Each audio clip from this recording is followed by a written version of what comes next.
Hi, I'm Ann Carden, and I help professional entrepreneurs, consultants, and experts position themselves as the number one choice in their market, own the expert spotlight to attract top dollar clients, and accelerate their revenue to add $1 million or more to their business. You're watching Success, Motivation, and Inspiration, where we share interviews with incredible leaders who are crushing it in life and business. Hey, welcome back to Success, Motivation, and Inspiration. Ann Carden on the show. Just really excited to have a conversation with you and have you share some of your insights on personal branding and becoming well known. Thank you. It's a pleasure to be here. Absolutely. What originally inspired you to leave the corporate world and start your first business? I had kids and I had babies, and I did not want them raised in daycare, and made the decision that I wanted to be a stay-at-home mom. But the math didn't work with my husband's paycheck. So I started looking for a way to make money, and that's where I started my first business. And now you've sold at least 5 businesses as I was researching online. Yes. What were the key factors in scaling and then exiting effectively? Yes. So the main thing with being able to sell those businesses is you have to have turnkey. It has to be something that someone would be willing to step into or buy.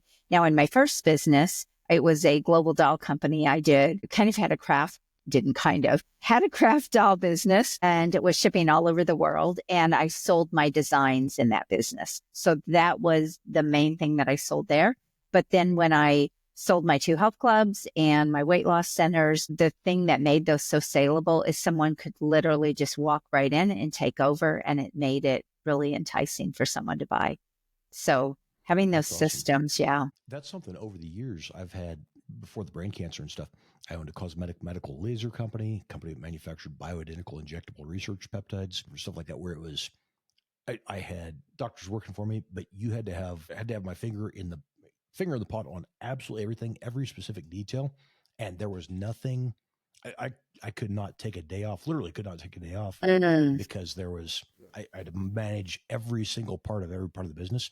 But that's a huge point that you just made about if you're looking to exit successfully, you've got to create a business that is where you can run it hands off and simplify the processes, right? Yes, 100%. Nobody wants to buy a job. So really, people don't even want disruption. So if they're going to buy a business, they want to be able to walk in and just make their improvements or do the things that they're excited about, but they don't want to have to rebuild unless that is the purpose of why you're buying the business. There are a lot of turnaround coaches and investors, people that will buy businesses to turn them around. The businesses that I sold, they were really turnkey ready, and someone could just walk in, and if they had ideas to make them better, they were able to hit the ground running to do that. Now, do you have a specific M&A that you work with, mergers and acquisition specialist, or is that something can you give some tips on working with somebody as far as exiting a business successfully? Well, that's a great question. I actually did it 2 different ways. So that I sold 2 of my businesses myself. We really, through my CPA, they knew someone that was interested. And so we went through that whole process on our own, other than an attorney to, do some of the paperwork, but we didn't use a broker. But when I sold my last 2 businesses, I used a broker. So there were 2 different ways. I got to experience both of those ways to be able to sell. And I'm not sure one was better than the other, to be really honest. With a broker, you give up a lot more money, right? With the sale of that business. With the other, you have pains in the other way. So, but even with the broker, I felt like I had to do a lot of the heavy lifting, even from the marketing side. Like I rewrote the marketing because it wasn't getting the traction. And so there were just some things I didn't really feel like that particular broker earned the keep. Let me just say that, but that's how I did it. So yeah, if you don't mention their name, if it's not, no, I'm not going to do that. You want to get a defamation lawsuit for the TV show here, but what is some of the, I know you work as far as consulting and coaching and stuff as well. What is you've helped a number of entrepreneurs scale or create multi-million dollar offers. Sure. What are some of the things that go into that? Yeah. So one of the things that people, when they are creating offers that they really want to sell and scale, number one, you have to be able to deliver to be able to get to the numbers that you want. So that's one thing. You have to create an offer that you will have some rinse and repeat systems and ways that you can deliver those offers. The other thing, I teach people how to do things from a really premium level, though. So think about you want to add $1 million to your business. You can do that with 10 $100,000 clients.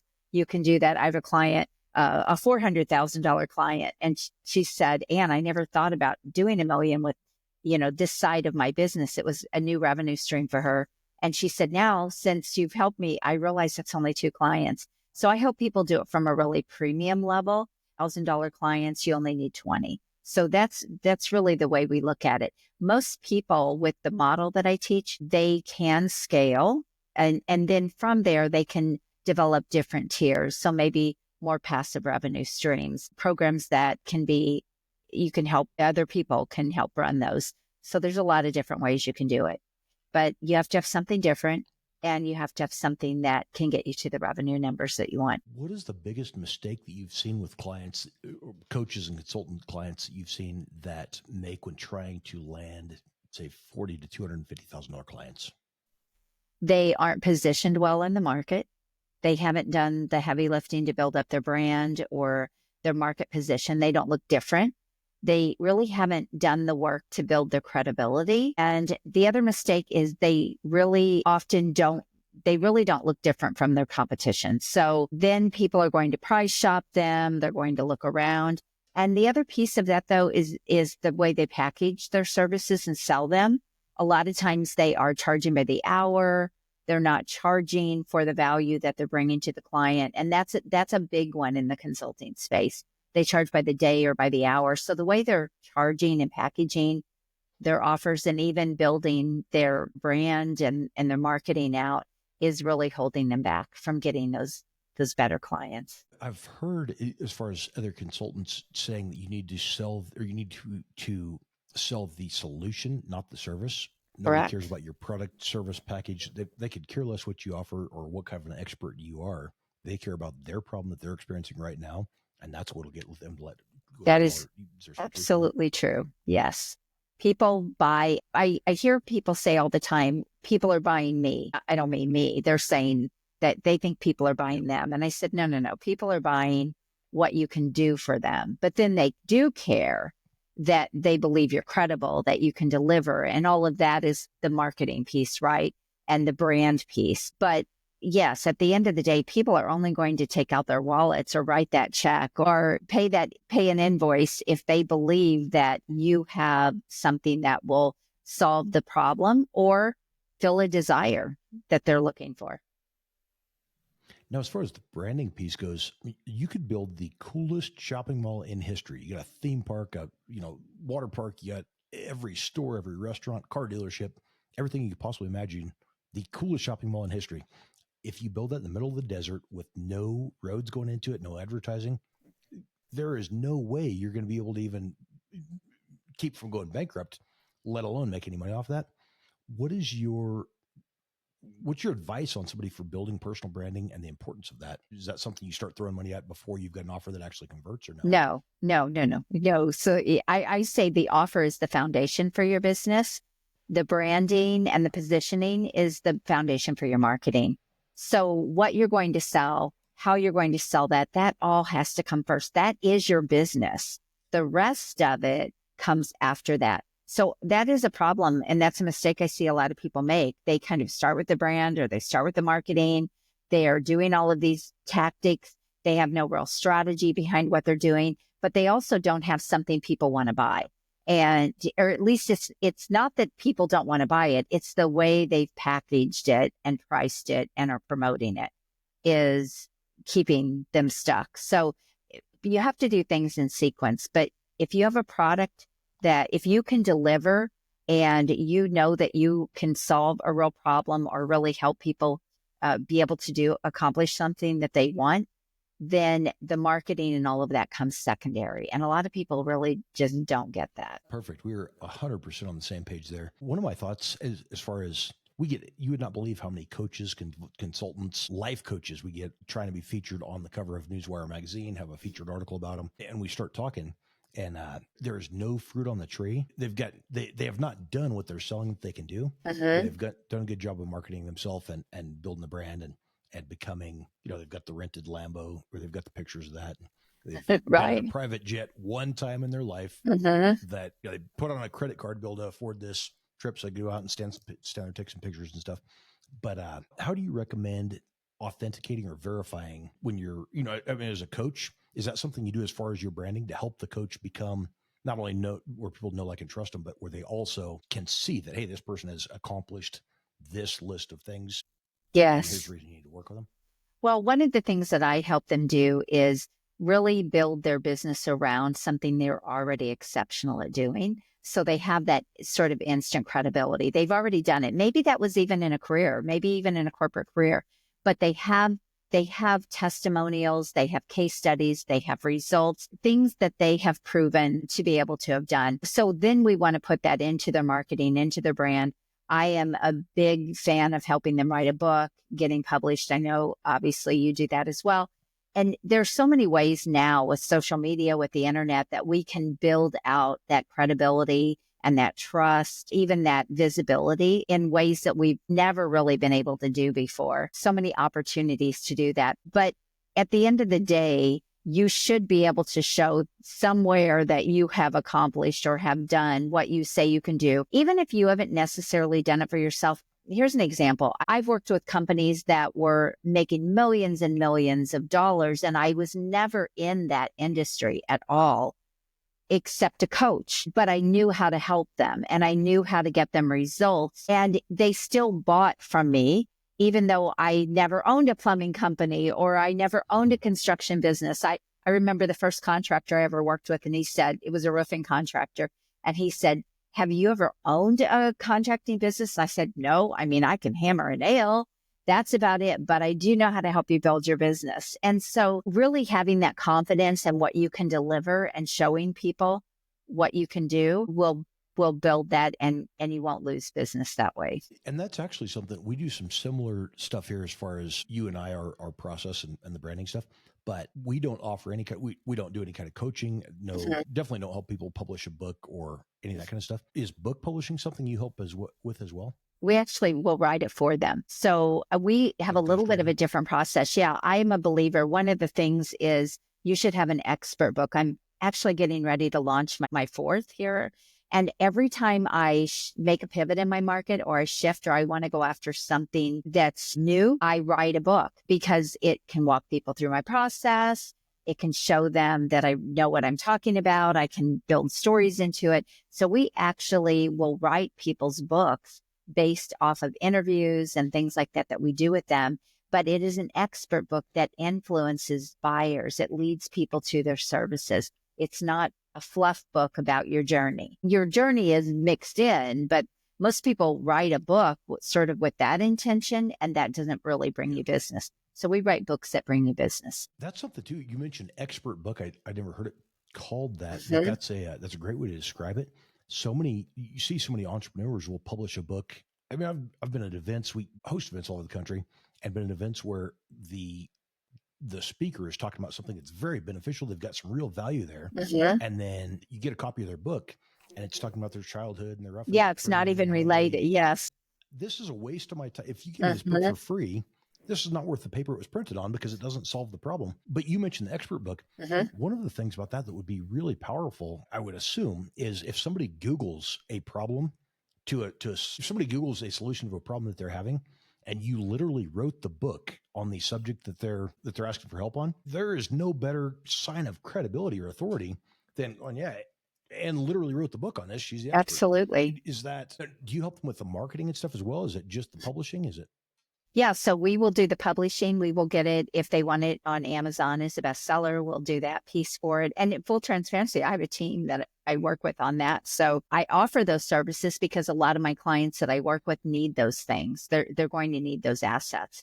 And so I wanted to be able to offer those assets, which is also why I launched my magazine. I wanted to be able to get them featured in the media. So I launched my own magazine so I can, and I have my own podcast, so I can put them in on my podcast. I can put them in the magazine and help them build out that media and help them build out that credibility and authority as well. So yes, we do all of that. And then we help them, guide them and teach them how to really market and stand out and build that influence globally. That's powerful. And I saw you had the Expert in You magazine. That's expertinu.com, right? Expertinyoumagazine.com. But you can get it at my website, expertinu.com too. Yes. Okay. I was looking, is that a print magazine or PDF, or is it actual? It's digital, and then the people that are in it, I send them copies of print. So we don't put it out as a print, but I do get printed copies as well. Because when I'm featuring somebody, then they can hand that out. They can pass that out. They've been featured, and it's an asset for them. It's kind of the same as a book. You walk in, or you have a potential client, you can send them your published article. So those are all ways that build that credibility and trust. Yeah, that's a huge thing for us with with our publication Newswire magazine. That was something where when we were originally looking at it, the company launched in 1997. We were looking at doing print. Okay, what's it going to take to get into print? And then you start watching all of these other major publications. So many of them that are shutting down print distribution completely, or they're doing a limited run where it's just here's your kind of memento keepsake kind of thing. But the digital publications are so powerful as far as gaining search traffic. Yes. Where again, and that's the print magazine is, you lay that, it's laying on the coffee table at the dentist office or the doctor's office, whatever. But the chances that somebody could pick that up and read it and then look at your website in there, go home, remember to type it in on a computer, find you and connect. The conversion rate was so low on print magazines versus the digital stuff where they could just search it, click it. It's so much easier. Yes. But one of the ways too, so if I'm working with someone that let's say they want to get on more stages, they want to book as a speaker. One of the things that I have in my business that I use is I have what I call an expert box. And it's a box that I fill with my books, with my magazines, with my Expert in You mug and different things. And I will send that out if I want to get booked on a stage. And so to the event planner, the event coordinator, or I have used it to even secure advertisers and sponsors for different things that I do. So there's a lot of ways to use it. Or if you're trying to get that really high-end client, it's a great way to go and get right in front of that high-end client. I mean, imagine you're opening a box and you have all these assets from this person. It's like building trust before you walk in the door. Yep. Yeah, that's similar to social media where you see there's people that if you're on Instagram or whatever your favorite platform is, and there's people that you see all day, every day, just constantly flooding the market with content. And by the time, if you meet them at an event or something and you've seen them every day, every time you take out your phone, know them. You've seen them. I've had people come up and I had a guy chase me down in the airport, having a conversation like we're best friends and going, I don't remember you. I come to find out with somebody that's seen me on social media. But I mean, that's the same kind of thing, just making people, just putting yourself out there enough. Do you, one of the other things that I saw about you online is you're teaching entrepreneurs how to speak their way to 100K a day. How does that work?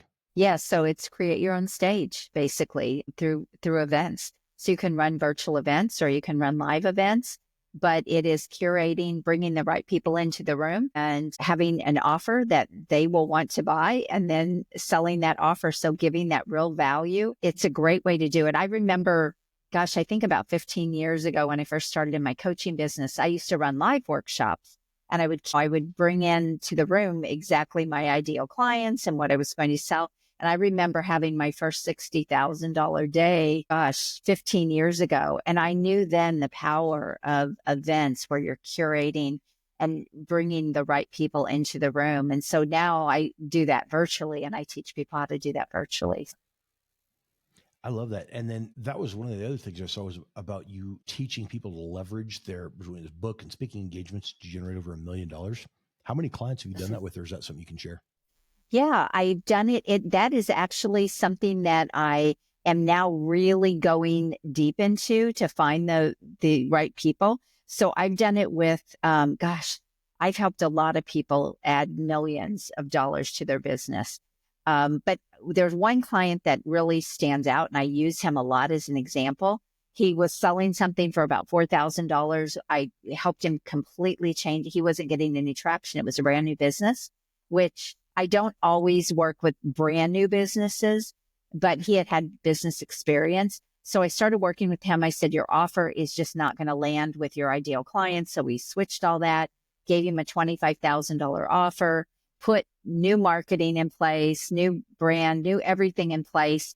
And the very first weekend that he went out and launched that, he closed about 80,000 in business. And he went on to do $1 million, almost $1 million in his first year.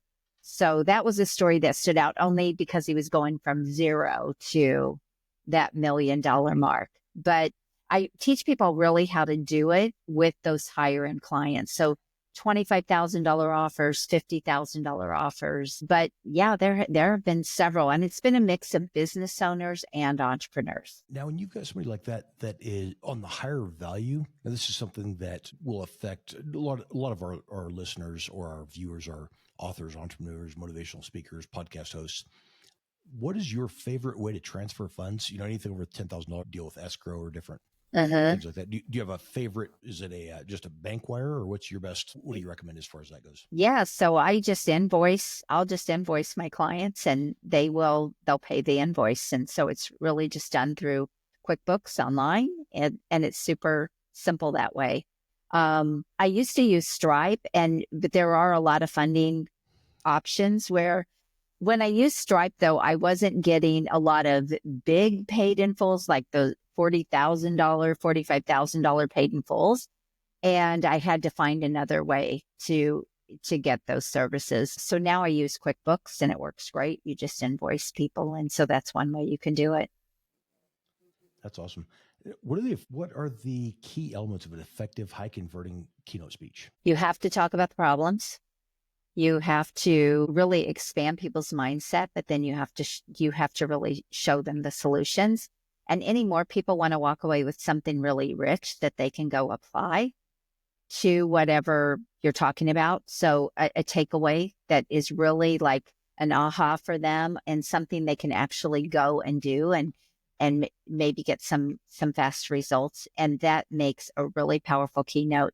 A lot of people think motivational speaking, and yes, you want to motivate people, you want to expand their thinking, you want to inspire them, but companies aren't paying for that anymore because there's no transformation. There's nothing that goes beyond that rah-rah. So they're not looking for rah-rah speakers for the day, and then yes, yeah, just slacking off again tomorrow. Yes, so they're not looking for that anymore. They're looking for people that are really content rich, that they believe are going to make a difference and really help. And it's real value. You're really sharing. You're really giving value. Now, you're kicking butt on LinkedIn as well, and I have not. It's not been one of my favorite platforms. I mean, not as far as it. It's not that much fun, but to do it, it's not that much fun. You can see a lot more fun stuff on Instagram. Give me some of the effective strategies as far as what you've done to market to market to and connect with really great quality leads on LinkedIn. Yeah, so LinkedIn needs to be a combination of outbound and inbound marketing. And so I do a few things.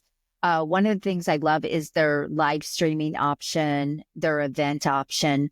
So we will do things like set up events on LinkedIn, and then we'll invite our audience, the right people, into that event. So that's a really great way to get visibility. It also is a really great way. I was just on a show before you, and we were talking about testing, and I said that's a great way to test topics and workshop topics and things like that. You can see what people will respond to. So I use LinkedIn a lot like that. But I also encourage my clients to start a podcast or do a live show. Most of my clients are going after really high-end clients. So a lot of them are on LinkedIn. And one of the things that I teach them is what I call high-impact podcast strategy, where it doesn't even have to be a real podcast. It can be a live show on LinkedIn where they're inviting ideal clients or ideal partners to be on their show. And so we use LinkedIn like that. You have to be going out and connecting, though. LinkedIn allows you to connect to 100 people a week, and you have to be doing that work. It's have to be consistently building your brand and building your audience and your network. So those are all ways to leverage LinkedIn, but there's a lot of ways. The newsletter feature is amazing. It can bring you a lot of leads. So LinkedIn is not as much fun because it's because number one, I don't have time to hang out on LinkedIn all day long. And a lot of people do hang out on LinkedIn all day long if they're selling LinkedIn. But it is still an incredible platform if you're looking to do bigger things in your business. What are some of the top mistakes that professionals often make when they're trying to sell on LinkedIn? They aren't positioned well is probably the biggest mistake, or they look like a jack of all trades. They have so many things going on. Like if you look at their bio headline, there's so many things. I've even said to people, okay, how can I help you on this platform? Because which business or which thing are you the most focused on? So trying to be a jack of all trades on there, it really hurts their reach, really hurts their visibility. That's one of the biggest mistakes. And just even if they're trying to grow their business, I see a lot of people try to set up their profile like they're trying to land a job instead of trying to get clients. And that's a big, big mistake. Their profile is all about them, and it's very little about what they can do for their clients. So those are some of the biggest things I see. That's a powerful thing that's easy to skim over there. But whatever you're doing, I love that you mentioned that. Make it about what the client can get from doing business with you instead of here's how great I am, because nobody cares how great you think you are. Yeah. Now, could you describe, I know niching down, everybody can help somebody or, can help everybody in some way, shape or form, but can you describe your exact ideal perfect client? I mean, down to if you want age, gender, marital status, religion, the way they vote, exactly who you help and what you can help them with the best. Yes. So I am always looking for people that are typically, they're going to be between that 40 years old and 60s, fine. They still have some years left that they're still trying to grow their money. They have to want growth. They can't be like on their way out the door, so to speak. So they're still wanting growth. They still feel like they have some good years left, that they want to leverage their expertise and they want to grow so that they're putting away kind of a nest egg, getting, maybe adding that $1 million to their portfolio or whatever that is. So they're hungry for their growth. But they also have resources and they have expertise that we can really work from. That's one side. And then the other side is they're already doing their business and now they want to level things up and grow. So I really do have two types of client that I work with, but they want to do consulting, coaching, selling those professional services, and they're wanting to do it at a high level and a premium level. They're willing to get out there and speak and put themselves in the spotlight and really level things up. Do you help people as far as confidence and stuff that goes, as as far as learning to speak better? Or is there somebody that you refer them to as far as a speaking coach? Or yeah, I mean, if it's some of that, I have been speaking for about 40 years, so I can do some of that with them. I would never call myself a speaking coach, nor do I want to do that. But if there are simple things that go along with what I'm already teaching them and helping them do, then yes, I will absolutely coach them or guide them on that. I really do kind of do everything with them. I don't want my clients to have to go out and find 15 coaches to try to grow their business. So I know how to help them get on stages and I know how to help them develop, keynotes and all of those kinds of things. And I work with my clients at a high level. So whatever they need, I really can help them. After 40 years doing this in business, you learn a lot of things, right? I'm not a one-trick pony. That's what I say. I'm not a one-trick pony. So, but yeah, I help them with whatever they really need in their business. This interview is sponsored by Newswire magazine. We celebrate the entrepreneurs and thought leaders shaping the future. Those who don't just adapt, but innovate, who inspire others to think bigger, lead boldly, and create lasting change. Only a select few are featured in Newswire magazine. And for those who earn a place on the cover, the opportunities are unmatched. Your story shared with a global audience, your achievements celebrated on national billboards, reaching millions. Every leader has a story. Every vision deserves a platform. Who will rise to the top? Stay tuned. You're witnessing greatness unfold.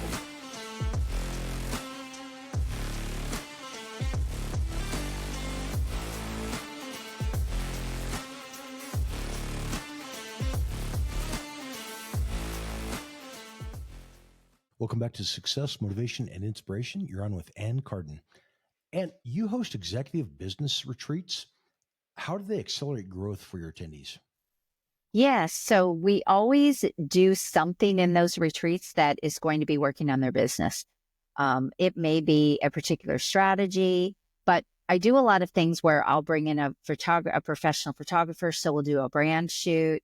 They're luxury mansion retreats. So they're a small group and we will just work on different things. Now, the last one I did it was with my clients and we worked specifically on what they needed for their business. So I was there, I was very hands-on, but they were all working on their own thing. Some retreats, I'm teaching something. We're implementing a new strategy. So they vary and I change them up, but it's always around business growth, marketing, and media. Now, are you doing these retreats? Is that something you're available to host for a client who wants to bring you in to generate revenue or generate leads for a business?